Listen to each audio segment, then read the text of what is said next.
Good evening and welcome back. Tonight, we're diving into one of the most remarkable empires in human history, a power that spanned 3 continents and lasted over 6 centuries. As always, let me know where in the world you're listening from. Get cozy, settle in, and let's begin. In the rolling hills of northwestern Anatolia, at the very end of the 13th century, a minor Turkish chieftain named Osman was carving out his destiny. Historians conventionally date the beginning of Ottoman independence to 1299, though the exact moment when Osman's principality became truly autonomous from Seljuk authority remains unclear. What we know is that the world around him was fragmenting. The great Seljuk Sultanate that had dominated Anatolia for generations was crumbling under Mongol pressure from the east and Byzantine weakness from the west. Into this vacuum stepped the Ghazis, Islamic warriors who fought for faith and territory along the ever-shifting frontier between Christianity and Islam. Osman was not born to greatness. His father, Ertugrul, had led their Kai tribe westward from the steppes of Central Asia, fleeing Mongol aggression, eventually settling in a small town called Sogut near the Byzantine frontier. Here they served the Seljuks as border warriors, protecting and expanding Muslim territory against the declining Byzantine Empire. When Osman inherited his father's small principality around 1299, he controlled perhaps a few villages and commanded no more than a few hundred mounted warriors. Yet something in this man caught the imagination of those around him. According to Ottoman tradition recorded much later, young Osman had a dream while staying at the home of a respected sheikh named Edebali. In this vision, a moon rose from the holy man's chest and sank into Osman's own. Then a great tree sprouted from his navel, its branches spreading to shade the entire world, its roots reaching beneath 3 continents, watered by 4 great rivers. When he woke and told this dream to Sheikh Edebali, the old man interpreted it as a divine sign that God had granted the imperial office to Osman and his descendants. The sheikh also gave Osman his daughter's hand in marriage, cementing a bond between religious authority and worldly power. This story first appears in Ottoman chronicles written over a century after Osman's death, which suggests it may have been created to provide religious legitimacy to the dynasty. Whether the dream truly occurred or was a later invention, it captured something essential about how the Ottomans understood their origins.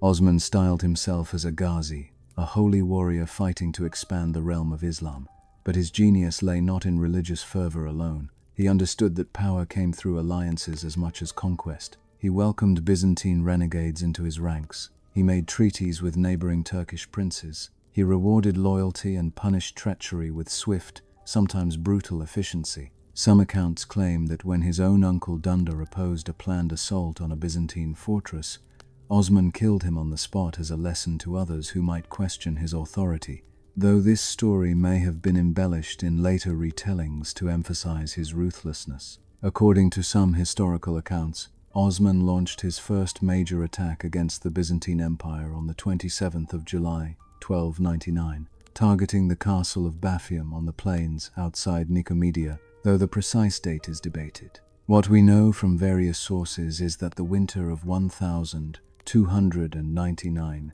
was exceptionally harsh. Rivers remained frozen well into spring, and when summer came, unprecedented floods followed. These conditions likely weakened the castle's defenses, and it fell to Ottoman forces. This victory, though modest by later standards, announced the arrival of a new power in Anatolia. Over the next 2 decades, Osman methodically expanded his territory, conquering Byzantine towns along the Sakarya River. His warriors grew in number as success bred success. Turkish nomads from across Anatolia, displaced by Mongol invasions, flocked to his banner. Byzantine soldiers, seeing their empire's weakness, switched sides. Islamic scholars and dervishes arrived, bringing legitimacy and organization to his frontier state. When Osman died around 1324, likely never having seen his dream of empire fully realized, he had transformed a minor chieftaincy into a regional power poised for greatness. The small principality he had inherited now controlled a significant portion of northwestern Anatolia. More importantly, he had established patterns of governance and expansion that his successors would follow for centuries.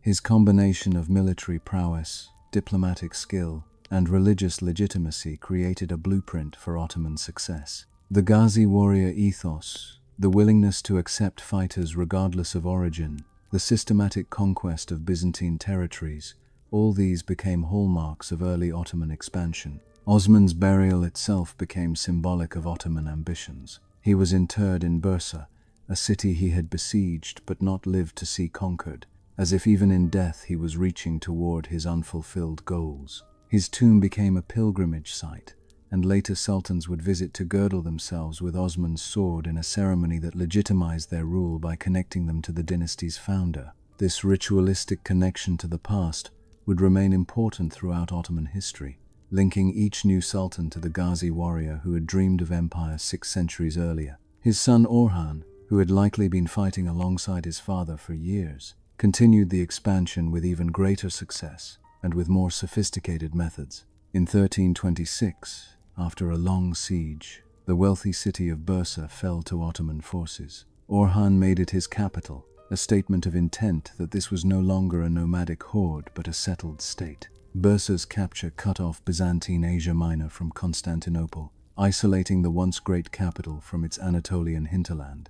The city's wealth funded further conquests. Its location gave the Ottomans control over vital trade routes, and its fall demonstrated that even the strongest Byzantine fortifications could not withstand determined Ottoman siege warfare. But Orhan's greatest strategic insight came in the 1,350 seconds when he made the momentous decision to cross the Dardanelles into Europe.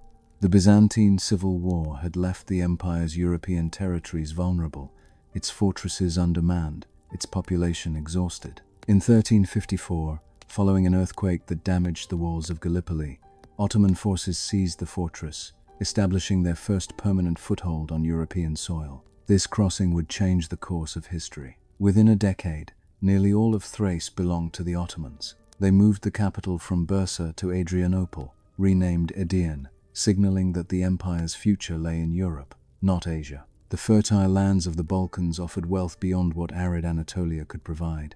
The trade routes running through the region connected the Black Sea to the Mediterranean, the east to the west, and the Christian populations, though initially resistant, could be integrated into the expanding Ottoman state through a combination of military pressure and administrative accommodation.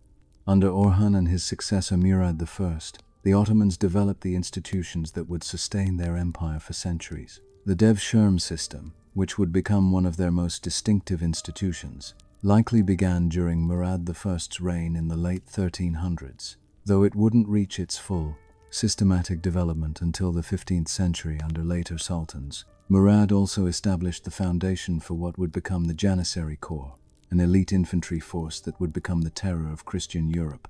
These weren't the tribal cavalry of the steppes, but disciplined, professional soldiers trained in the use of firearms and siege warfare, bound by strict rules and absolute loyalty to the Sultan. The Ottoman victory at Kosovo in 1389 effectively ended Serbian independence and opened the Balkans to further expansion. Though Sultan Murad himself died on the battlefield, killed by a Serbian assassin who had infiltrated his camp, his son Bayezid swiftly secured the succession and continued the conquests. The Battle of Nicopolis in 1396, where the Ottomans crushed a massive crusader army led by the King of Hungary, demonstrated that Christian Europe could not halt Ottoman expansion through traditional means, yet the empire nearly died before truly beginning. In 1402, the Central Asian conqueror Timur invaded Anatolia with an enormous army. At the Battle of Ankara, Timur captured Sultan Bayezid and shattered Ottoman power in Asia. The empire fragmented as Bayezid's sons fought a brutal civil war for the throne. For over a decade, it seemed the Ottoman experiment had failed, that they would become just another forgotten Anatolian principality swallowed by greater powers. But Mehmed I emerged victorious from the chaos, reunifying Ottoman territories and restoring central authority. Historians often call him the second founder of the empire, for he rebuilt what Timur had destroyed. He re-established the military, restored the bureaucracy, and renewed Ottoman expansion in both Anatolia and Europe. When he died in 1421, he left his son Murad II an empire stronger than ever. Murad II spent his long reign consolidating Ottoman power, beating back crusades, suppressing revolts, and preparing the ground for his son's greatest achievement. That son, Mehmed, would earn a title that would echo through history, the Conqueror. Mehmed II ascended to the throne in 1451 at just 19 years old. European powers, dismissing him as inexperienced, failed to recognize the brilliant, calculating mind behind the young face. Mehmed had been preparing for one goal his entire life: the conquest of Constantinople. The great city had stood for over 1,000 years as the capital of the Eastern Roman Empire, its massive walls repelling countless sieges by Arabs, Avars, Bulgars, and earlier Ottoman attempts. It controlled the straits between Europe and Asia, between the Black Sea and the Mediterranean. Whoever held Constantinople held the keys to 2 continents and 3 seas. Mehmed began his preparations methodically. He signed peace treaties with Hungary and Venice, securing his western and northern flanks. In 1452, he built the fortress of Rumeli Hisar on the narrowest point of the Bosphorus, directly across from an earlier Ottoman fortress on the Asian side. These 2 fortresses could now strangle any ship attempting to pass, cutting Constantinople off from aid via the Black Sea. When Byzantine ambassadors protested, Mehmed threatened to flay them alive if they dared return with complaints. But Mehmed's masterstroke was artillery. He hired a Hungarian engineer named Orban, who promised to build cannons capable of smashing Constantinople's legendary walls. The result was the Basilica, one of the largest cannons ever constructed. This bronze monster measured over 27 feet in length and could fire stone balls weighing 600 pounds, more than a mile. It required 60 oxen and 400 men just to move it. When fired, the ground shook and the thunderous roar could be heard for miles. Mehmed assembled over 60 other cannons to accompany this monster gun, creating the most formidable siege artillery force Europe had yet seen. On the 6th of April 1453, the siege began. Mehmed commanded a force, historians estimate, at somewhere between 80,000 and 100,000 troops, against a city defended by perhaps 7,000 fighting men. Though these numbers remain debated and ancient casualty figures are notoriously unreliable, the Ottoman army encircled Constantinople by land while a fleet of over 300 ships blockaded it from the sea.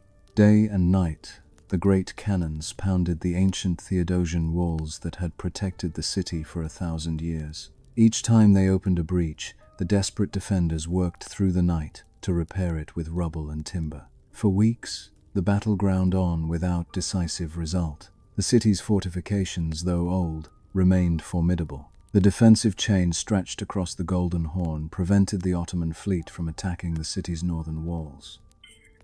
Sultan Mehmed began to doubt whether the siege could succeed, but then he conceived an audacious plan that would become legendary in military history.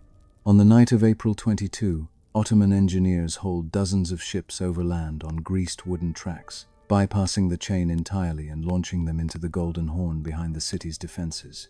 When dawn broke, the Byzantine defenders stared in disbelief at an Ottoman fleet suddenly floating in their supposedly protected harbor. Now they had to defend walls on 3 sides instead of 2, stretching their already thin forces to the breaking point. By late May, after nearly 2 months of constant bombardment and assault, Constantinople teetered on the edge of collapse.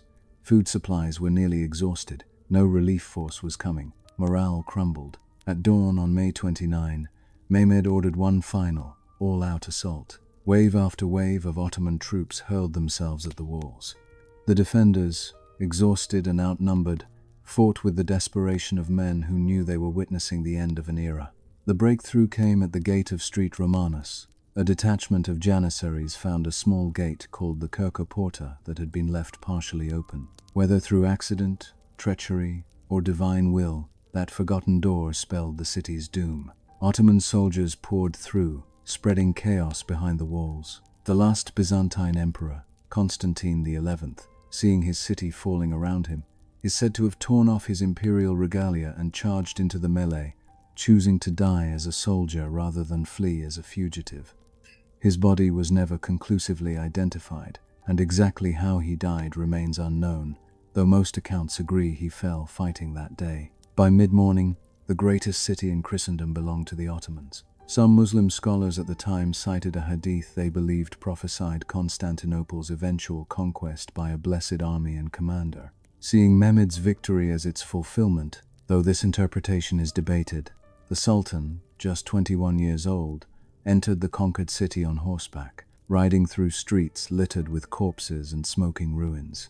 According to the custom of the time, He had granted his troops 3 days of looting, as was traditional after a city taken by storm, though some accounts suggest he ordered the pillaging stopped after 1 day when he saw the extent of destruction, concerned that too much damage would render the city less valuable as his new capital. Mehmed went straight to the Hagia Sophia, the greatest church in Christendom for nearly 1,000 years. He dismounted, bent down, and picked up a handful of dust, sprinkling it over his turban in a gesture of humility before God. Then he entered the great basilica, its interior pillaged but its magnificent architecture intact. He marveled at the enormous dome, the massive columns, the glittering mosaics depicting Christian saints and emperors. According to witnesses, he struck a soldier who was attempting to pry up marble floor tiles, commanding that buildings should be looted of movable goods, but not destroyed. The Sultan ordered the church converted into a mosque, a symbol of Islam's triumph and the beginning of Constantinople's transformation into Istanbul, the new Ottoman capital. Minarets would be added to the structure's corners. Christian mosaics would be plastered over, though careful to preserve them beneath rather than destroy them entirely.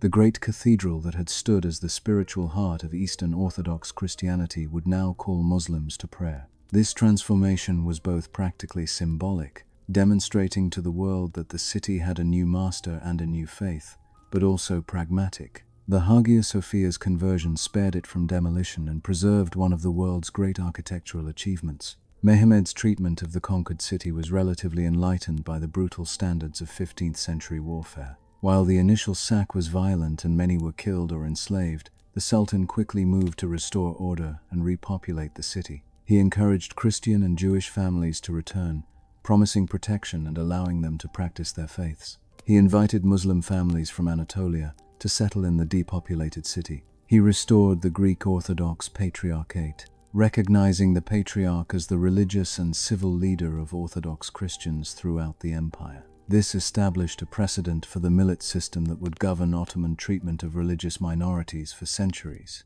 The city's Greek name, Constantinople, gradually gave way to Istanbul, though the exact origin of this name is debated. One theory derives it from the Greek phrase "eis tin polin," meaning "to the city," which Greek speakers used to refer to the imperial capital. Another suggests it came from the Ottoman Turkish Islambol, meaning "full of Islam." Whatever its etymology, Istanbul represented the city's transformation from Christian imperial capital to Islamic imperial capital, from the remnant of Rome to the heart of a new empire.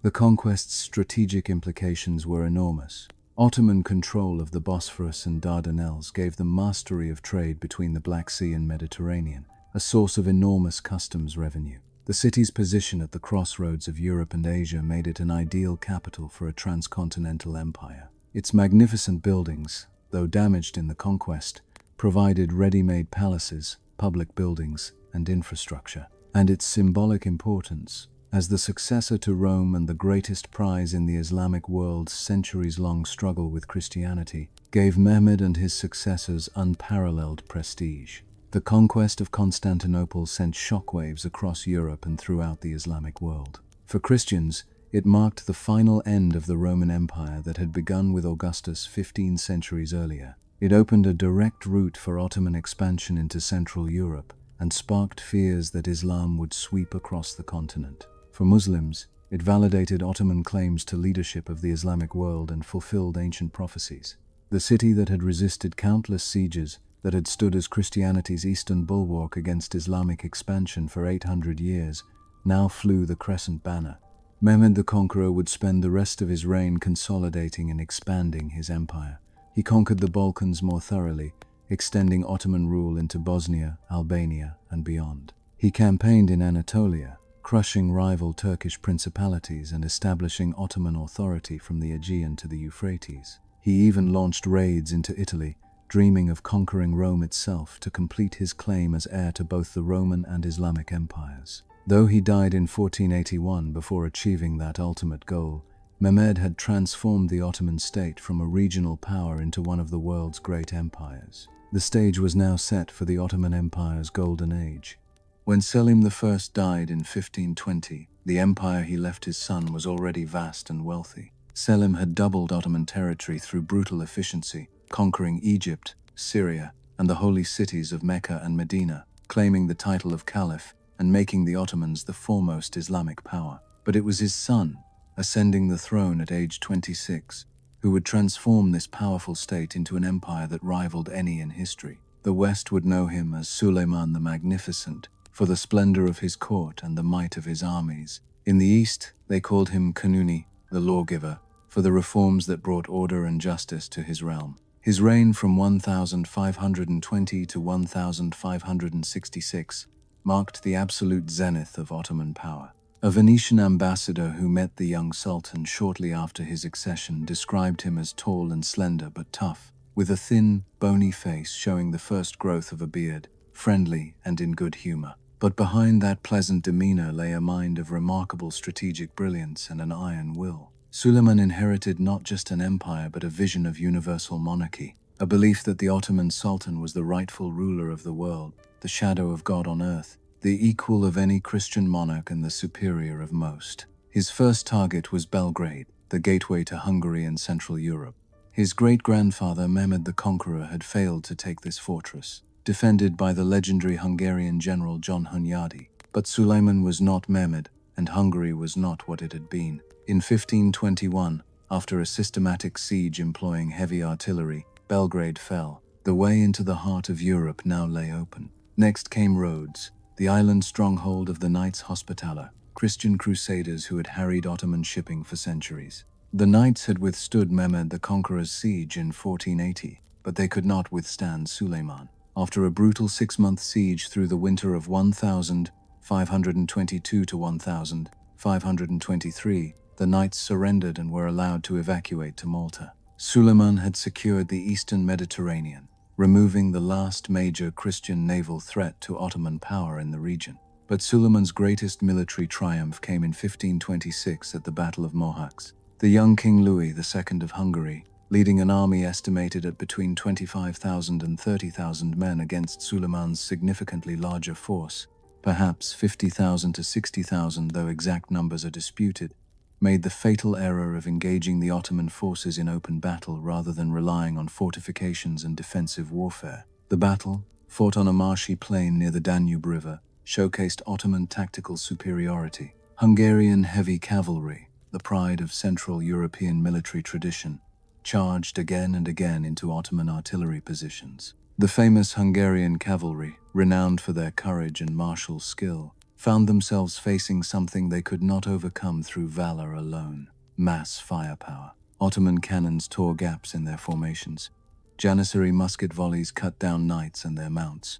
The muddy ground slowed cavalry charges, negating the shock impact that was their primary tactical advantage. By the end of that August day, the Hungarian army lay destroyed. Estimates suggest perhaps 14,000 to 20,000 Hungarian soldiers died on that field, including much of the Hungarian nobility and clergy, though precise casualty figures are impossible to determine. King Louis himself died, and while some sources claim he was killed in battle, most accounts agree he drowned fleeing across the swollen Danube River while wearing heavy armor. His body was found days later, battered and muddy. The Kingdom of Hungary effectively ceased to exist as an independent state. Contemporary accounts vary on how long the main battle lasted, with some suggesting it was over in under 2 hours, though the pursuit and slaughter of fleeing Hungarian forces continued for much of the day. The aftermath of Mohacs reshaped Central European politics for over a century and a half. Suleiman could have simply annexed Hungary entirely, but that would have meant endless costly wars with the Habsburg Empire. Instead, he pursued a brilliant diplomatic strategy, dividing Hungary into 3 parts. The western portion went to Ferdinand of Habsburg, brother of the Holy Roman Emperor Charles V. The eastern portion became a vassal state under John Zapolya, a Hungarian nobleman who acknowledged Ottoman suzerainty and paid tribute. And the central portion, the richest and most strategic territory, was directly incorporated into the Ottoman Empire. This arrangement gave the Ottomans a buffer against the Habsburgs while maintaining pressure on Christian Europe. 3 years after Mohacs, Suleiman led his army to the gates of Vienna itself, laying siege to the Habsburg capital. For nearly 3 weeks in September and October of 1529, Ottoman forces assaulted the city's defenses. But Vienna proved more resilient than expected. The siege came late in the campaigning season. limiting the time available before winter made operations impossible. Heavy rains turned the ground to mud, limiting the effectiveness of Ottoman artillery. And the defenders, led by the capable Count Nicholas von Salm, fought with desperate courage. As October waned and snow began to fall, Suleiman reluctantly lifted the siege. He had reached the furthest extent of Ottoman expansion into Europe, though he would try again in later years. In the east, Suleiman waged a long series of wars against the Safavid Empire of Persia, which followed the Shia branch of Islam and contested Ottoman claims to leadership of the Muslim world. These campaigns were harder fought and less decisive than those in Europe. The terrain of eastern Anatolia and Persia favored defensive warfare, and the Safavids proved elusive opponents. But gradually, through years of campaigning, Suleiman pushed the frontier eastward. In 1534, he captured Baghdad and gained control of Iraq and access to the Persian Gulf. These eastern campaigns secured Ottoman dominance in the Middle East and established borders that would remain largely stable for centuries. Suleiman also built the empire's naval power to unprecedented heights. His Grand Admiral, Hayreddin Barbarossa, was a former privateer who had made himself master of Algiers. Suleiman recognized his talent and appointed him commander of the Ottoman fleet. Under Barbarossa's leadership, the Ottoman navy dominated the Mediterranean, raiding Christian coasts with impunity and defeating Christian fleets in battle after battle. The victory at the Battle of Preveza in 1538 against a combined fleet commanded by Andrea Doria, the greatest Christian admiral of the age,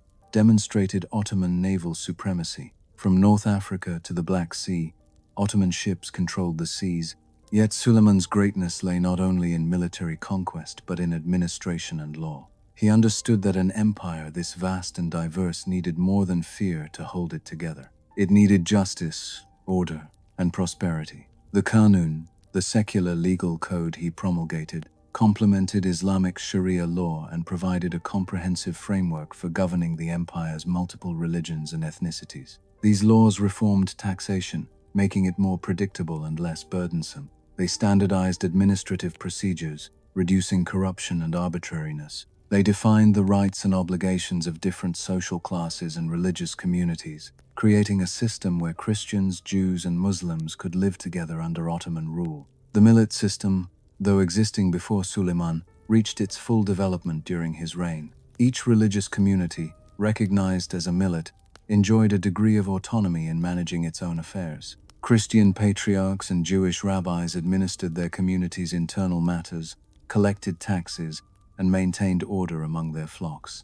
As long as they paid their taxes and kept the peace, these non-Muslim communities could practice their faith and maintain their traditions. This tolerance, though limited by modern standards, was revolutionary for its time and helped explain how the Ottomans could govern such a diverse empire for so long. Under Suleiman, Istanbul became the cultural capital of the Islamic world. The greatest architect of the age, Mimar Sinan, entered the Sultan's service and transformed the city's skyline. The Süleymaniye Mosque, Sinan's masterpiece and monument to the Sultan, dominates the city even today. Its great central dome, flanked by semi-domes and minarets reaching skyward, embodied the classical Ottoman architectural style. But Sinan designed hundreds of buildings across the empire: mosques and palaces, schools and hospitals, bridges and aqueducts, each demonstrating the sophistication of Ottoman engineering and the wealth that made such projects possible. The arts flourished as never before.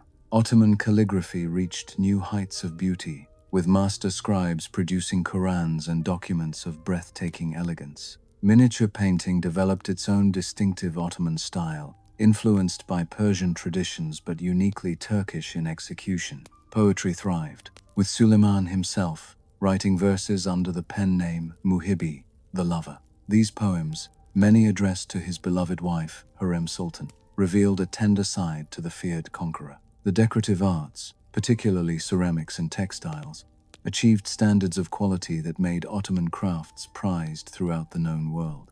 Suleiman's personal life added human drama to imperial grandeur. In 1533 or 1534, he broke centuries of Ottoman tradition by formally marrying Hürrem Sultan, a woman from his harem. Previous sultans had taken concubines but not wives, maintaining flexibility in succession and avoiding the creation of powerful families through marriage alliances. But Suleiman loved Hurrem, and she became one of the most powerful women in Ottoman history. European observers, scandalized and fascinated in equal measure, called her Roxolana and blamed her for manipulating the Sultan. Whether Hurrem's influence was as malign as Christian chroniclers claimed remains disputed. What is certain is that succession struggles plagued Suleiman's later years. His favorite son, Mustafa, the child of an earlier concubine and by all accounts the most capable heir, was executed in 1553 on suspicion of plotting rebellion.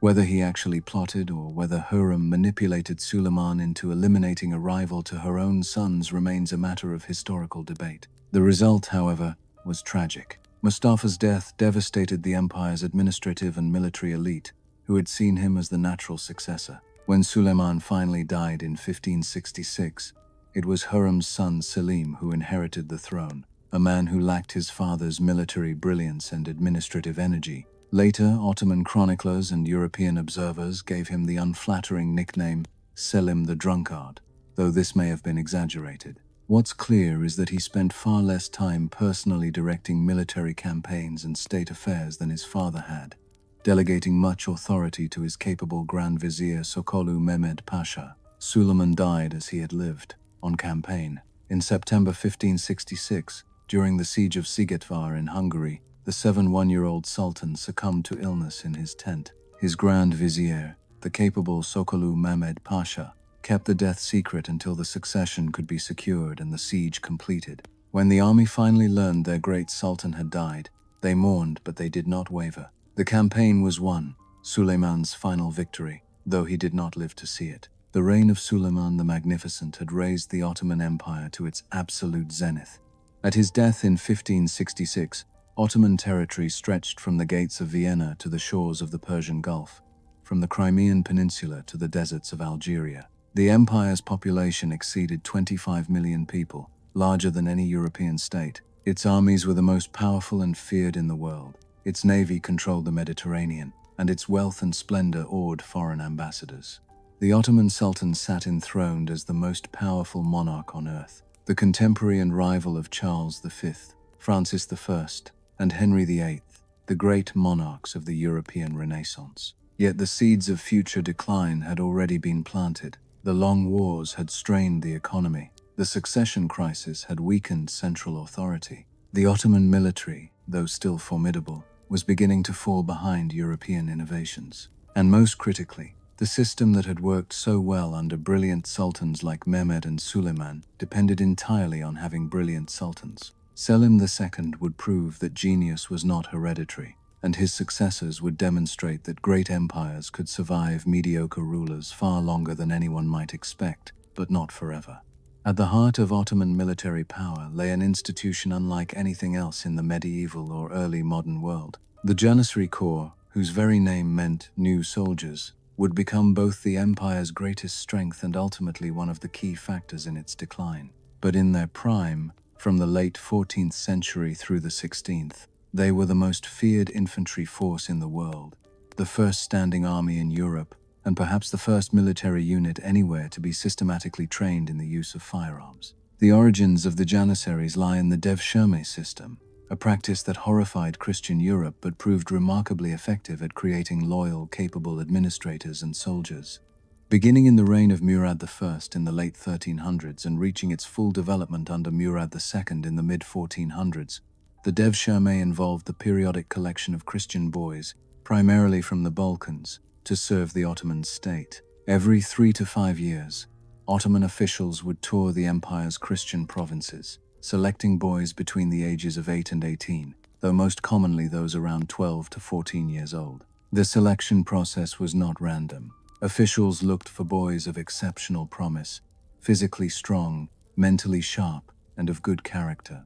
They avoided taking only sons, to spare families complete devastation, though this rule was not always followed. Turkish Muslims and Jews were exempt, as were boys from certain privileged Christian communities. The boys selected were taken from their families, a traumatic separation immortalized in folk songs that cursed the Sultan for stealing children. They were forcibly converted to Islam, circumcised, and given new Muslim names, severing their ties to their former identities. What happened next determined the course of these boys' lives.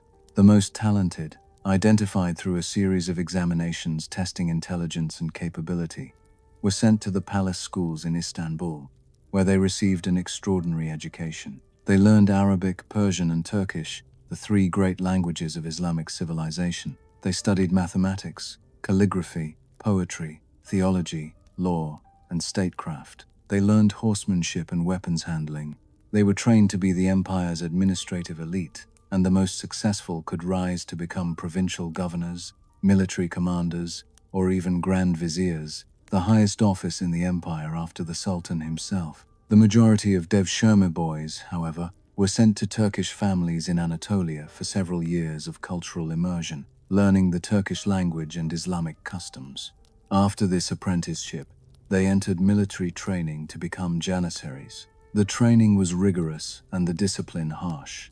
They lived in barracks as a military brotherhood, bound by strict rules that initially included celibacy, though this rule was relaxed in later centuries. They were forbidden to marry, to grow beards before a certain rank, to engage in trade or crafts. Their loyalty belonged entirely to the Sultan and their corps, not to family or tribe. What made the Janissaries revolutionary was not just their origin but their organization and equipment. While most medieval armies were essentially armed mobs of feudal levies or tribal warriors, the Janissaries were professional soldiers in the modern sense. They were paid regular salaries, the first European military force to receive such.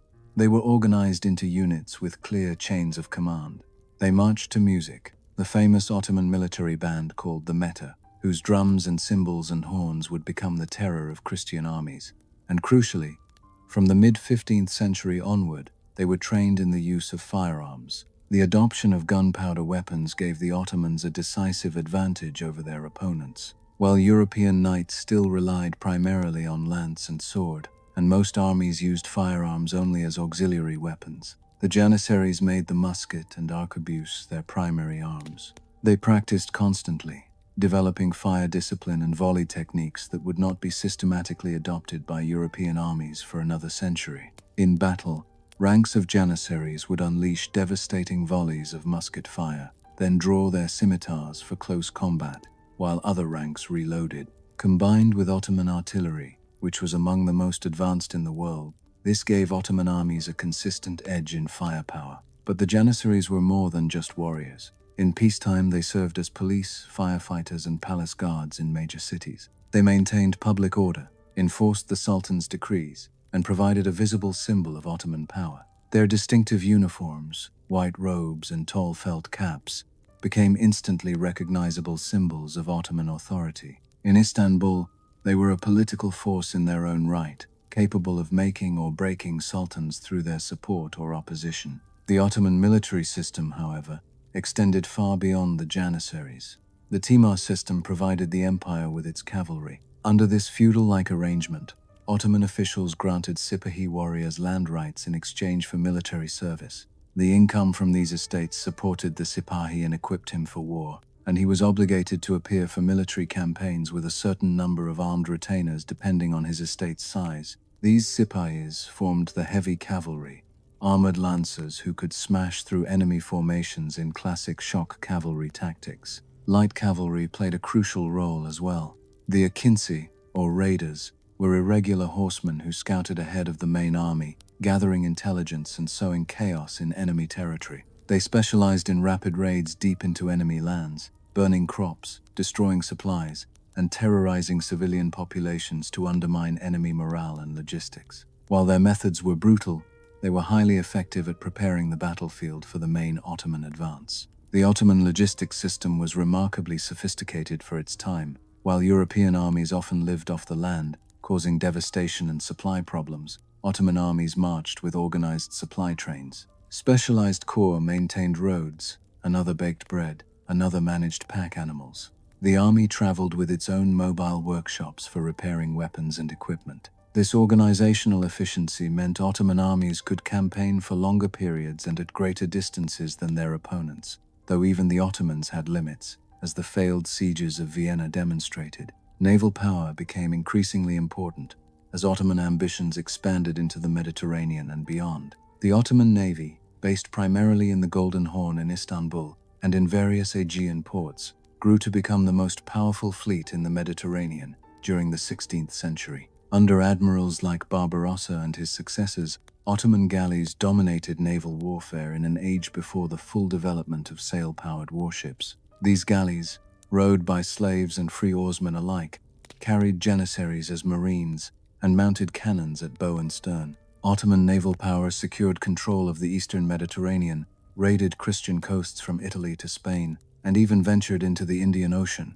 challenging Portuguese dominance in those distant waters. Yet this formidable military machine carried within it the seeds of future problems. The devshirme system, so effective in creating loyal servants of the state, began to break down in the late 16th and 17th centuries. As the empire ceased its rapid expansion, fewer captives were taken in war, making the devshirme the primary source of military manpower. The system became irregular, then was largely abandoned by the mid-17th century. Increasingly, Janissaries recruited their own sons, creating a hereditary military caste rather than a meritocratic one. As the Janissaries became hereditary, they also became politicized. They acquired the right to marry and engage in trade. Their numbers swelled, not with fighting men but with tradesmen and others who enrolled to claim Janissary privileges, particularly exemption from certain taxes. Estimates suggest that by the early 1600s, the corps that had numbered somewhere around 8,000 to 12,000 under Suleiman had grown to over 50,000. Though many were not true soldiers, military discipline collapsed, training standards fell. The once elite force became more interested in protecting their privileges than in serving the Sultan. Moreover, the Janissaries actively resisted military reform. When sultans tried to introduce European-style training or new military units, the Janissaries revolted, seeing such innovations as threats to their status and power. They became kingmakers, capable of deposing sultans who displeased them. Through the 17th and 18th centuries, the Janissaries murdered, deposed, or dictated terms to one sultan after another. The force created to serve the throne had become its master. The end came suddenly and violently in 1826. Sultan Mahmud II, determined to modernize the army and end Janissary obstruction, created a new European-style military unit. When the Janissaries revolted, as everyone knew they would, Mahmud was ready. He declared them rebels and ordered the army's loyal artillery to fire on their barracks. In what became known as the Auspicious Incident, thousands of Janissaries died. The survivors were hunted down and executed. The corps that had terrorized Christian Europe for 4 centuries was extinguished in a single night of blood and fire. But by then, it was too late to save Ottoman military power. Europe had surged ahead in military technology and organization. The reforms that might have preserved the empire's strength had been delayed for generations by Janissary resistance. The Ottoman military, once the terror of 3 continents, had become a fossil, impressive in memory but increasingly ineffective against modernized European armies. The fall of the Janissaries removed an obstacle to reform, but it could not restore the military dominance the empire had once enjoyed. To understand the Ottoman Empire's longevity, we must look beyond armies and sultans to the everyday lives of the millions who called it home. This was not a monolithic state, but a diverse, complex society where Muslims, Christians, and Jews lived side by side, where sophisticated urban culture coexisted with pastoral nomadism, where ancient traditions mingled with cosmopolitan innovation. The Ottoman social system, for all its inequalities and injustices by modern standards, created a framework that allowed this diversity to function for centuries. At the foundation of Ottoman social organization was the millet system. A millet was a religious community, recognized by the state and granted a degree of autonomy in managing its own affairs. The major millets were the Muslim, Greek Orthodox, Armenian Orthodox, and Jewish communities, though smaller groups existed as well. Each millet was headed by a religious leader, the Sheikh-ul-Islam for Muslims, the Patriarch for Greek Orthodox Christians, the Chief Rabbi for Jews, who served as intermediary between his community and the Ottoman government. The millet system gave non-Muslim communities considerable latitude. They could maintain their own schools, teaching in their own languages. They could enforce their own religious and family law among their members. They could collect taxes and settle internal disputes according to their own traditions. as long as they paid their taxes to the Ottoman state, accepted the supremacy of Islamic law in matters involving Muslims, and maintained public order, they enjoyed protection and a significant measure of self-governance. This system was not equality in the modern sense. Muslims held superior legal status. Non-Muslims paid additional taxes, particularly the jizya or poll tax, in exchange for exemption from military service and state protection. They faced legal restrictions, such as prohibitions on bearing arms, riding horses in cities, and wearing certain colors. They could not testify against Muslims in Islamic courts. Their houses could not be taller than Muslim houses in the same neighborhood. Yet within these constraints, non-Muslims could and did prosper. Istanbul exemplified this diversity. The capital's neighborhoods were religiously and ethnically distinct yet interconnected. The Greek quarter of Phanar housed the Patriarchate and many wealthy Greek merchant families. The Jewish quarter of Balat, swollen by refugees from Spanish persecution after 1492, became a center of commerce and learning. Armenian neighborhoods thrived around their churches. Muslim quarters surrounded the great mosques. Yet these communities were not isolated ghettos. Commerce, trade, and daily life brought people of different faiths into constant contact. In the Grand Bazaar, Muslim merchants sold to Christian customers and vice versa. In the coffee houses, men of different faiths discussed politics and philosophy over cups of the bitter drink that was itself an Ottoman contribution to world culture. Family life varied significantly depending on religion, social class, and urban or rural setting. Among the Ottoman elite, both Muslim and non-Muslim, families could be extended and complex. Wealthy households might include not just parents and children but also grandparents, unmarried siblings, servants, and slaves. The paterfamilias, male head of household, wielded considerable authority, but this did not mean women were powerless. Elite women, particularly in the Muslim community, could own property, engage in business through agents, endow charitable foundations, and wield significant influence within the family. The harem, so sensationalized in Western imagination, was primarily a family's private quarters, not a den of debauchery. In the imperial harem, powerful women like Hurrem Sultan, or later the Valide Sultans, mothers of reigning sultans, could and did shape imperial policy. Among common people, family life was simpler but no less varied. Peasant families, whether Christian or Muslim, worked the land much as peasants everywhere have, their lives governed by agricultural cycles and seasonal demands. Urban craftsmen lived above or behind their workshops, their wives and children often helping with the business. Nomadic tribes, primarily Turkish and Kurdish, followed their herds across familiar routes, their social organization based on kinship and custom rather than the formal structures of settled society. Education in the Ottoman Empire followed religious lines. For Muslims, education began in the mekteb, elementary schools attached to mosques, where children learned to read the Quran, memorize prayers, and master basic literacy and numeracy. Promising students could continue to madrasi, higher schools that taught Islamic law, theology, philosophy, and sciences.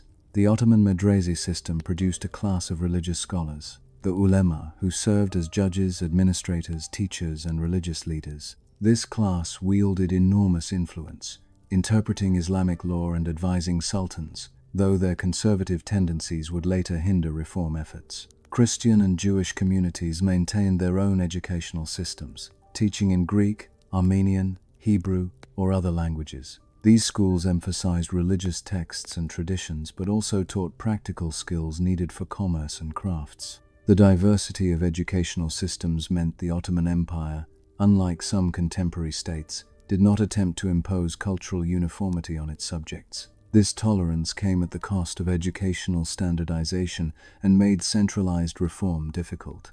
Architecture and urban design showcased Ottoman cultural synthesis. The great mosques, with their cascading domes and soaring minarets, dominated city skylines. These were not just places of worship, but social centers. Their complexes, including schools, libraries, hospitals, soup kitchens, and fountains. The Süleymaniye in Istanbul, the Selimiye in Edirne, and countless others demonstrated the Ottoman architectural genius, combining Byzantine structural techniques with Islamic aesthetic principles to create uniquely Ottoman buildings. Urban planning reflected Ottoman priorities. Cities were organized around religious and commercial centers. The Çarşı, or market, formed the economic heart, its covered streets protecting merchants and customers from weather. Caravanserais provided lodging for traveling merchants and storage for goods. Bathhouses, the hammam, served as important social institutions where people of the same gender gathered not just for hygiene, but for socializing and business discussions. Fountains, often beautiful works of art in themselves, provided free water as acts of public charity, endowed by wealthy individuals seeking religious merit. Ottoman cuisine, drawing on Turkish, Arab, Persian, Greek, and Balkan traditions, developed into one of the world's great culinary traditions. The palace kitchens in Topkapi Palace complex employed hundreds of cooks, organized in specialized divisions responsible for different types of dishes, producing elaborate meals for the Sultan, his family, and the vast palace household. The head cook held a position of considerable importance in the palace hierarchy. These kitchens developed sophisticated cooking techniques and complex dishes that represented the height of Ottoman culinary art. But even common people, when harvests were good, enjoyed a varied and flavorful diet that reflected the empire's geographic diversity and trade connections. Bread was the absolute staple, the foundation of every meal. Ottoman bakers produced many varieties, from the simple village loaf to elaborate palace breads sprinkled with sesame or other seeds. Bread was so important that its price was strictly regulated by the government, and bread riots could topple officials who allowed prices to rise too high. The expression bread and salt, referring to the sacred bond of hospitality, indicated how central these basic foods were to Ottoman culture. The diet was built around grains, vegetables, and legumes, with meat being a relative luxury except for the wealthy. Lamb was the preferred meat when it was consumed, prepared in countless ways, from simple grilled kebabs eaten by workers to elaborate stews served at aristocratic tables. Beef was less common. Pork, of course, was forbidden to Muslims. Chicken and other poultry provided protein for those who could afford it. Fish, particularly in coastal regions, featured prominently in the diet, with different regions developing their own fish dishes. Yogurt, a Turkish contribution to world cuisine, appeared in numerous dishes and was eaten plain, mixed with water as a drink called ayran, or used in sauces and soups. Rice pilaf, cooked with butter and sometimes mixed with vegetables, meat, or dried fruits, was a centerpiece of formal meals. Various vegetable dishes, often cooked in olive oil and eaten at room temperature, provided variety and nutrition. Eggplant was particularly prized and appeared in dozens of dishes. Grape leaves stuffed with rice and spices, various bean dishes, and salads of tomatoes, cucumbers, and peppers when in season rounded out meals. Sweets held a special place in Ottoman cuisine and culture. Baklava, layers of paper-thin pastry filled with chopped nuts and soaked in honey or syrup, became synonymous with Ottoman desserts. Turkish delight, flavored gelatin candies, was another famous creation. Helva, a sweet made from sesame paste or flour, butter, and sugar, was served at religious ceremonies and important occasions. These sweets were not just desserts but important social foods, offered to guests as symbols of hospitality and given as gifts during festivals and celebrations. Coffee arrived in the Ottoman Empire from Yemen in the 16th century and quickly became deeply embedded in Ottoman culture. The coffee house, kahvehane, became a new type of social institution where men gathered to drink the bitter brew, smoke tobacco, another New World introduction, play games like backgammon and chess, and discuss politics, business, literature, and philosophy. These establishments worried authorities, who periodically tried to ban them as centers of sedition and idleness. Some religious authorities even issued fatwas declaring coffee religiously forbidden. But the coffee houses survived all attempts at suppression, becoming integral to urban Ottoman social life. The careful ritual of preparing and serving Turkish coffee, ground fine as powder, boiled in small pots, and served in small cups, became an art form. Fortune-telling from the patterns left by coffee grounds in the cup added a mystical dimension to coffee drinking. Later, tea gained popularity, particularly after the loss of Yemen and its coffee supplies in the First World War, encouraged cultivation of tea in the Black Sea regions. Tea eventually surpassed coffee as the empire's most popular beverage, served constantly throughout the day in small tulip-shaped glasses, sweetened with sugar but never with milk in the traditional Ottoman fashion. The arts flourished under Ottoman patronage, creating distinctive styles that blended influences from Islamic, Persian, Byzantine, and local traditions into something uniquely Ottoman. Calligraphy was considered the highest art form, as befitted a culture where the written word of God in the Quran held supreme importance. Master calligraphers spent decades perfecting their craft, studying under recognized masters in an apprenticeship system that ensured high standards. Their works adorned mosque walls, illuminated manuscripts, and imperial decrees. Different scripts served different purposes, from the angular Kufic used for monumental inscriptions to the flowing Diwani script developed for Ottoman official documents. A beautiful piece of calligraphy was not just decoration, but a manifestation of divine beauty, the sacred made visible through human skill. Miniature painting developed its own Ottoman style, distinct from, though influenced by Persian traditions. These paintings illustrated manuscripts with scenes of court life, military campaigns, festivals, and royal processions. Unlike European painting, Ottoman miniatures did not attempt realistic perspective or three-dimensional representation. Instead, they used flat planes of color, multiple perspectives in the same image, and stylized figures to create a distinctive aesthetic. The most elaborate manuscripts, like the Suleiman name chronicling Suleiman the Magnificent's reign, contained hundreds of miniatures and represented years of painstaking work by teams of artists. Architecture, perhaps the most visible Ottoman art form, reached its zenith under the guidance of Mimar Sinan, the empire's greatest architect. Born a Christian in Anatolia, recruited through the Devshirme system, trained as a military engineer, Sinan entered the Sultan's service in his 50s and spent the rest of his long life, he lived past 90, designing buildings across the empire. He is credited with designing or overseeing construction of over 300 structures, including mosques, schools, hospitals, bridges, and aqueducts. His masterpieces, the Süleymaniye Mosque in Istanbul and the Selimiye Mosque in Edirne, represent the perfection of classical Ottoman architecture. These buildings combined massive central domes, inspired by the Hagia Sophia, with cascading smaller domes and half-domes, slender minarets that seemed to float toward heaven, and interiors that created spaces of extraordinary beauty and spiritual power. Sinan's engineering innovations allowed him to build larger and lighter structures than anyone before him, using mathematical precision to distribute weight and create the illusion of weightlessness in stone and brick. Music played an important role in Ottoman culture, serving both entertainment and spiritual functions. The classical Ottoman music tradition, performed for the court and elite in formal concerts and private gatherings, used complex melodic modes called makam, each associated with specific emotional states and times of day. These makams, numbering in the dozens, provided frameworks for composition and improvisation. The rhythmic patterns, called usul, were equally sophisticated, ranging from simple patterns of a few beats to complex cycles lasting dozens of beats. Instruments included the oud, a lute-like string instrument, the ney, an end-blown flute with a haunting sound, and various drums and percussion. Classical Ottoman compositions could last for hours, building slowly through multiple sections, allowing skilled performers to demonstrate their mastery of both technical precision and emotional expression. This music was closely connected to Sufi mystical traditions, with some forms specifically designed to induce religious ecstasy in whirling dervish ceremonies.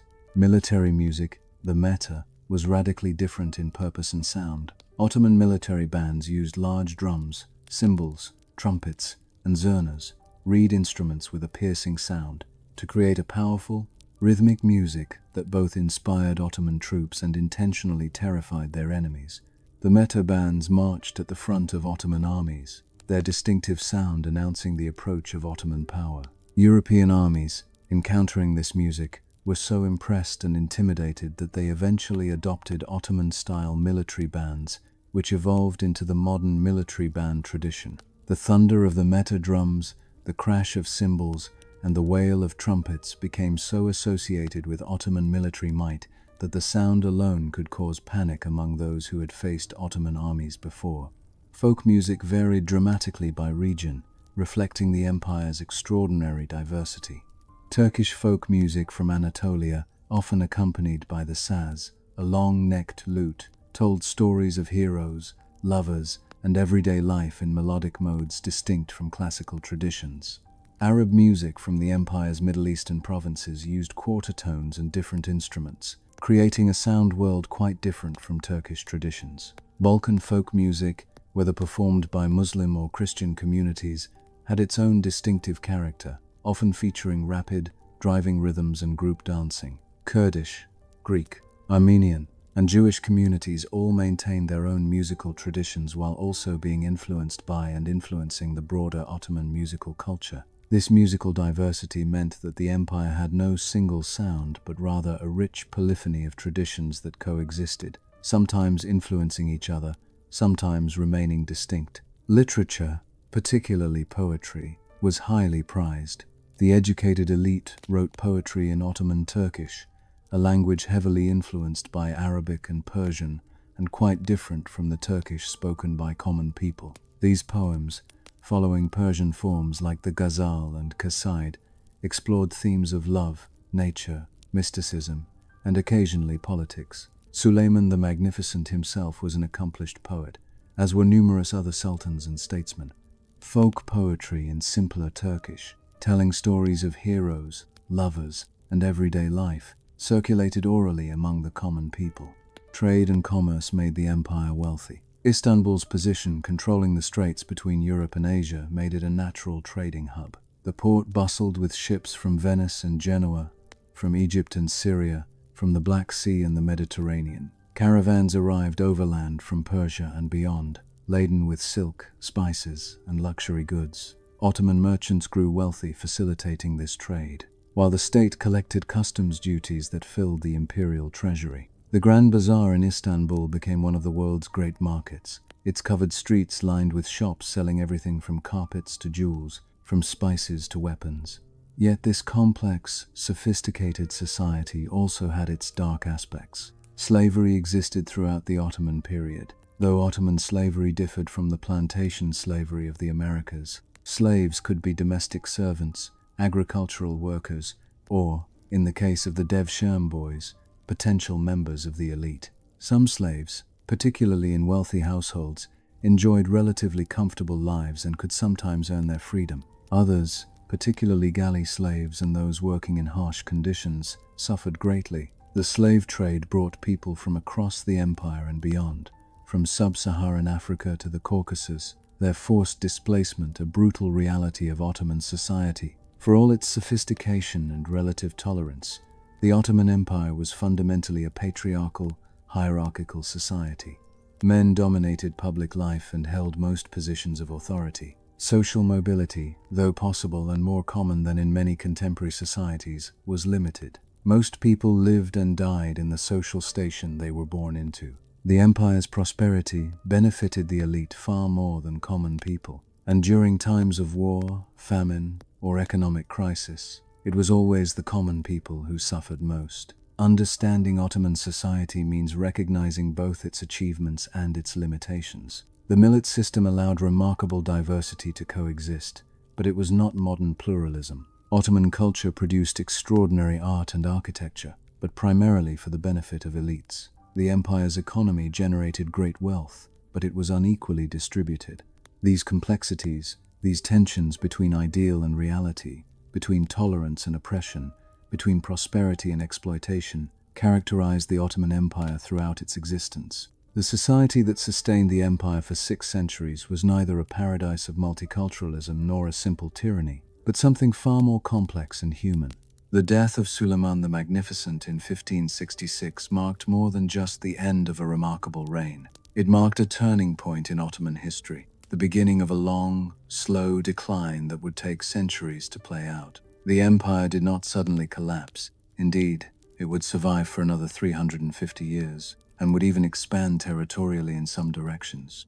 But the dynamism, the sense of inevitable expansion, and the military superiority all began to fade. The Ottoman Empire was entering its long autumn, beautiful and still formidable in many ways, but undeniably declining. The root of the problem was simple yet profound. The Ottoman system had been designed to function under strong, capable sultans who personally directed the government and led armies in the field. When such sultans ruled, as under Mehmed the Conqueror or Suleiman the Magnificent, the system worked brilliantly. But Selim II, who inherited the throne in 1566, was not such a sultan. Later Ottoman chroniclers and European observers gave him the unflattering nickname Selim the Drunkard, though this characterization may have been exaggerated. What's clear is that he delegated much authority to his Grand Vizier and showed far less personal engagement in military campaigns and day-to-day governance than his father had. Selim's reign set a pattern that would repeat with disturbing frequency over the next century. Sultans, raised in the gilded cage of the palace rather than being tested as governors of provinces, often lacked the experience and capability to rule effectively. The practice of confining princes to the palace, instituted to prevent civil wars over succession, produced sultans who knew palace intrigue but not statecraft, who understood harem politics but not battlefield command. Not all sultans in this period were incompetent. Some were quite capable, but as a group they could not match their illustrious predecessors. As sultans weakened, others filled the power vacuum.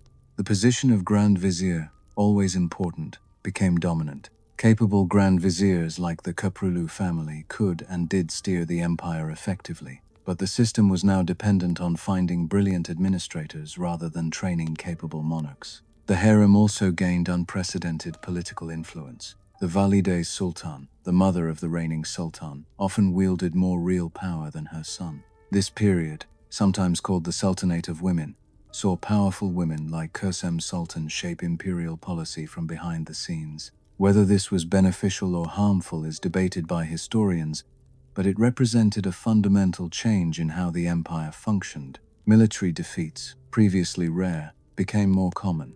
The Great Naval Battle of Lepanto in 1571 saw a Christian coalition fleet shatter Ottoman naval supremacy in the Mediterranean. Though the Ottomans rebuilt their fleet quickly, demonstrating their still formidable resources, they never fully regained their former dominance at sea. On land, the long Turkish War with the Habsburgs from 1593 to 1606 ended in a stalemate. The first time in generations that an Ottoman war against a Christian power failed to result in territorial gains. The Treaty of Zitzit-Vartorok that ended the war required the Ottomans to recognize the Habsburg Emperor as an equal, a humiliating diplomatic concession. The failed siege of Vienna in 1683 demonstrated the limits of Ottoman power even more dramatically. A massive Ottoman army, over 100,000 strong, besieged the Habsburg capital but could not take it before a relieving force arrived. The Battle of Vienna, where Polish King Jan Sobieski led a legendary cavalry charge that shattered the Ottoman siege, became a symbol of Islam's failure to conquer Christian Europe. More importantly, it marked the beginning of a long Ottoman retreat from the Balkans. The subsequent Great Turkish War saw the Ottomans lose Hungary, Transylvania, and much of the Balkans. The Treaty of Karlowitz in 1699 formalized these losses, the first time the Ottomans had ever been forced to surrender significant European territory. Economic problems compounded military difficulties. The discovery of sea routes to India and the East undermined the Ottoman monopoly on overland trade routes that had been a cornerstone of imperial wealth. Portuguese ships, rounding the Cape of Good Hope, could now bring spices and silks from Asia directly to European markets without passing through Ottoman territory. This maritime revolution in trade cost the empire enormous customs revenues. The Ottomans tried to respond, building a navy in the Indian Ocean and attacking Portuguese positions, but they lacked the infrastructure and maritime tradition to compete effectively in those distant waters. The influx of silver from the Americas caused inflation throughout Europe, including the Ottoman Empire, raising prices and diminishing the value of the akçe, the Ottoman silver coin that formed the basis of the monetary system. Between 1584 and 1640, the akçe lost about 80% of its value. This inflation devastated those on fixed incomes, including soldiers and government officials. It disrupted trade, making long-term contracts risky, and it complicated tax collection, as the value of taxes paid in currency declined rapidly while the government's expenses continued to rise. The Ottoman government tried various solutions, including debasing the currency further to mint more coins, which only accelerated inflation. They attempted price controls, which created black markets and shortages. Nothing seemed to work. Wars became exponentially more expensive as armies grew larger and required more sophisticated, costly equipment. The military revolution sweeping Europe saw the development of Tres Italienne fortifications, expensive star-shaped forts that were nearly impregnable to traditional siege methods but required vastly more troops to capture.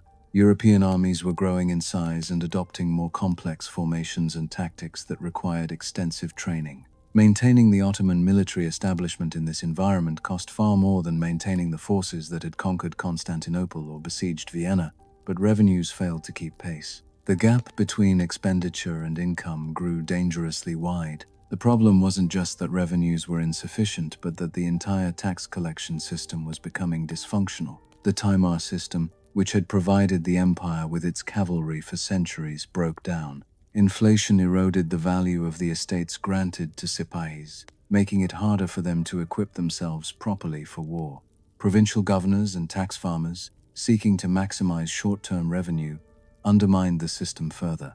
Many Timars were converted to tax farms or simply seized by powerful local notables. The empire tried to compensate by expanding the Janissary corps and relying more on mercenaries, but this increased costs while decreasing military effectiveness. Politically, the empire grew more decentralized. Provincial governors and local strongmen, the Ayan, accumulated power and wealth, often defying Istanbul with impunity. In the Arab provinces, local dynasties like the Mamluks in Egypt and powerful families in Syria, Iraq, and Lebanon ruled with only nominal Ottoman oversight. These local rulers might acknowledge Ottoman sovereignty and pay some taxes, but they ran their territories as virtually independent fiefdoms. The empire was becoming less a unified state and more a collection of semi-autonomous regions held together by a weakening center. Religious conservatism also hindered reform. The Ottoman ulama, the class of religious scholars, grew increasingly powerful and increasingly conservative. They viewed many aspects of European civilization as un-Islamic and resisted innovations. When sultans or reformist officials tried to introduce European military techniques or administrative reforms, the ulama often opposed them as violations of Islamic tradition. This religious conservatism, combined with a broader Ottoman sense of cultural superiority, led to a dangerous insularity. While Europe underwent the scientific revolution, the Enlightenment, and early industrialization, the Ottomans largely ignored or rejected these developments. The empire did attempt reforms during this period. The Köprülü Grand Viziers in the late 1600s implemented various administrative and military reforms that temporarily stabilized the situation. Individual sultans tried to modernize the military or improve administration, but these reforms were piecemeal, often reversed after the reformer died or fell from power, and never addressed the fundamental structural problems. Cultural and intellectual life, despite these problems, remained vibrant in many ways. Ottoman architecture continued to produce beautiful buildings. Literature and poetry flourished. The coffee house became a new social institution, a place where men gathered to drink coffee, smoke tobacco, newly introduced from the Americas, and discuss politics, business, and ideas. These coffee houses, though periodically banned by conservative sultans and ulema who saw them as centers of sedition, became important spaces for the exchange of ideas. By the early 1700s, the Ottoman Empire's position had fundamentally changed. It was still a great power, still controlled vast territories, and still commanded formidable military resources. But it was no longer the great power, no longer the empire that made Christian Europe tremble with fear. The balance had shifted. European armies could now meet Ottoman forces on equal or superior terms. European technology was advancing faster. European states were growing wealthier and more efficiently organized. The Ottoman Empire had not yet declined into terminal weakness, but the trajectory was clear. The question was no longer whether the empire would decline, but how fast and how far. The 18th century would see these trends continue and accelerate. Wars with Russia would see the loss of territory around the Black Sea. Economic problems would worsen. The gap between Ottoman and European military technology would widen, and gradually, the empire that had once besieged Vienna would find itself on the defensive, fighting not to expand but merely to survive. The giant was weakening, and the vultures were beginning to circle.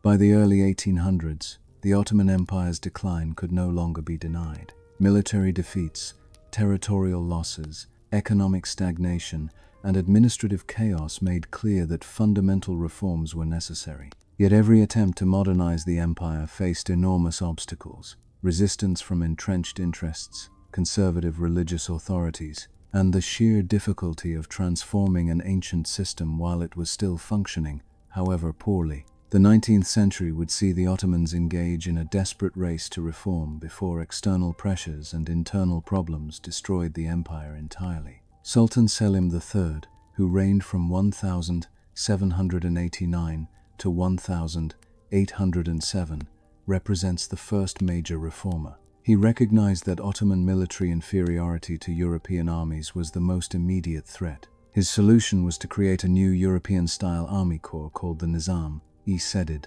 the New Order. This force would be trained by European officers in European tactics and equipped with modern weapons. Selim hoped to gradually replace the increasingly useless Janissaries with this new army. The Janissaries, predictably, were having none of it. They saw the new order as a threat to their privileges and power. The Janissaries predictably was a threat to their privileges and power. In 1807 they revolted, deposed Selim, and installed his cousin Mustafa as Sultan. Selim, imprisoned, was soon murdered. His reforms died with him, and for nearly 2 decades, the forces of conservatism seemed to have won. But the problems that had prompted Selim's reforms did not disappear. If anything, they worsened. Sultan Mahmud II, Murad, who became Sultan after Mustafa's brief reign, learned from Selim's failure. For years, he bided his time, building support and preparing carefully. He gradually created new military units,